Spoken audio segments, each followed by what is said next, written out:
Hey everyone, Jim Fitzpatrick. You're watching another edition of Business Trends Today right here at ASPN.com.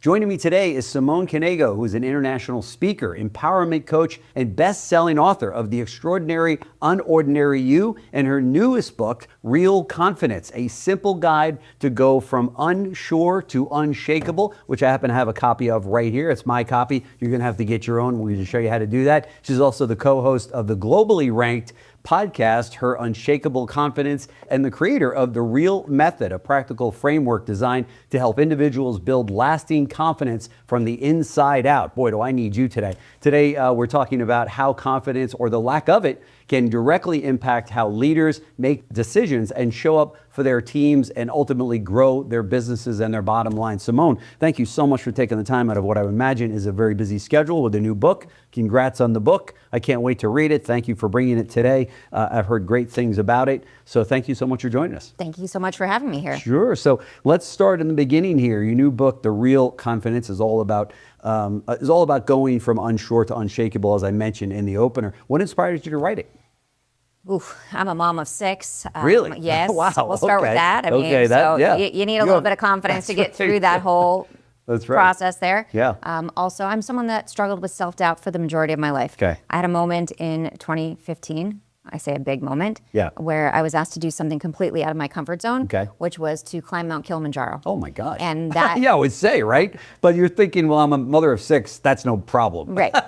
Well, and that moment really changed my life because I stopped worrying about what everybody else was thinking. Okay. I really focused on what I needed and realizing what my value was. Yeah. And so that moment for me changed everything. And so I went back in time and said, okay, how did I go from point A to point B? From someone who really struggled thinking that, okay, every decision I made, I had to second guess, to saying, you know what, this is what matters. Right. And so that's where the book came from. Oh my gosh, did you have training on that? Or did you just wake up one day and say, I think I'll go climbing? No. So I live in Florida. I have 16 steps in my house. I've gone camping twice.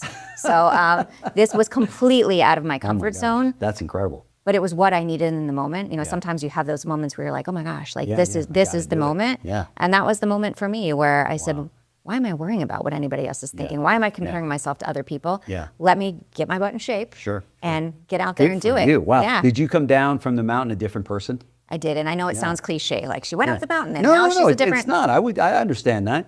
Yeah. I mean, completely, because it was that moment of, why am I looking at everybody else and saying, oh my gosh, their life is so much better. That's right. I'm not doing enough. And that's so not true. Yeah. And I think we all do that. We all think that, totally. Like, oh my gosh, let me see what they're doing. Yes. What does it matter? That's right. It matters what we're doing. That's right. And social media does not help in that regard, right? Not at all. No. Right? I mean, we see the shiny moments, right? And that's not what matters. What matters, the things that we do every single day, but we focus on the shiny moments. And we should be ourselves. That's what real is about, is showing up as authentically you. Yes. And what's funny about that, I just mentioned social media, and everybody that follows social media and is experts in it will say, you got to be authentic. And when you see social media, you go, this is anything but authentic.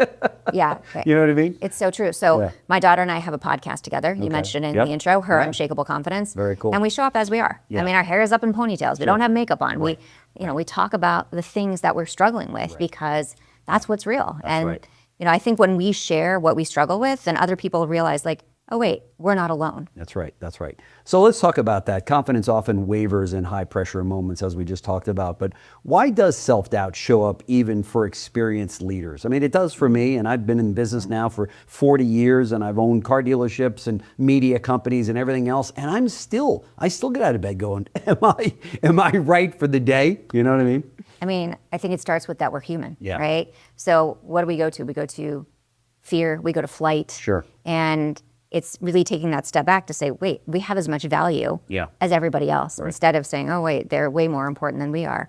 But that's what we do, is that we really look at what everybody else is doing and base our value on everybody else instead of looking at what we're doing. And so, and you see it in the highest realms, right? So, I mean, it's when you look at statistics, 75% of executive women struggle with imposter syndrome. Men, it's in the 60s. I mean, it's huge numbers to think that your success is based on a mistake, right? That, oh my gosh, they're going to find you out. Of course. But that's what we think, and that's so not true. That's right. Like, so it's really about changing the way we see ourselves.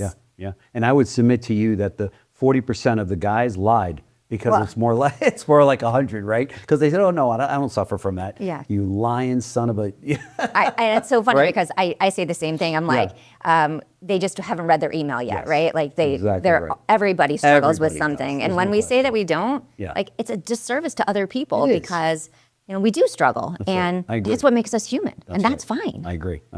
So let's talk about real confidence and the book, which I happen to have right here. Again, it's my book. We're going to show you folks how to get your copy. The video that you're watching right now, there is a link below it. So this is your opportunity to get your copy. Just click the link and it takes you right over. We can't make it any easier for you than that. So, and I highly recommend you get it. It's getting great reviews. I'm sure it's going to be a bestseller if it isn't already. So we're very excited to have you here. But so let's talk about what you want the takeaways to be from the book. Yeah, I mean, I think the biggest thing is we don't need to change who we are. We need to change the way we see ourselves. Yeah. Right? We look at everybody else and think like, this is what we need to be. Mm-hmm. And the way we talk to ourselves, I think that's huge. Mm-hmm. We need to talk to ourselves like we would talk to our best friend, right? We're going to live with ourselves forever. Yeah. So why wake up in the morning and say, oh, you're going to have the worst day ever, right? We would, for our best friends, we would be the hype person, right? We would cheer them on. But when it comes to ourselves, we're like, oh no, you should wait. You shouldn't do that. You're not capable of that. And why? Like it's so ridiculous when you really think about it. The self-talk really can bring you down. It's huge. And when you talk about self-talk, I mean, think about professional athletes. Think about Olympic athletes. Do you think they go up to the, we just finished the Olympics. Do you think they go up to the top of the mountain and say, this is going to be the worst run of your life? No, they don't. They talk themselves up. And that's what we need to be doing on a regular basis. Sure. Why do people still have that self-doubt or that self-talk to themselves? Is it so they don't let themselves down? Is it like an easier way to go, oh, I wasn't expecting a lot from myself, so therefore, and it becomes a self-fulfilling prophecy, right? Yeah, I think that's a big part of it. Yeah. But I think the fear piece is a really big piece that, we don't want to fail. We've been conditioned to say failure is a bad thing. Right. But failure isn't. No. It's a learning process, That's exactly right? If you're not failing, you're not trying. If you're not failing, you're not doing the work. That's right. And I think it's so important that we do fail on a regular basis. And I think it's really a disservice that we've done to our kids that they don't fail enough when they're younger. I know. So, Yeah. I mean, everybody gets a participation trophy, That's right? That's And right. so as we get older, we're like, oh, wait, I'm scared to fail, so I'm not going to try. Yeah. And so I think it's taking that step back to say, For sure. wait, failure is part of the process. And the most successful people fail on a regular basis. Oh, no question. Yeah. And they'll tell you that's what makes them successful are the failure in those moments. I say failure, but there's really no such thing as failure, or at least they don't see it that way. They see it as a lesson. To your point, they see it as a learning opportunity. They don't see it as failure, which is so good. And I try to adopt that myself. One of your key messages is that confidence doesn't come first, action does.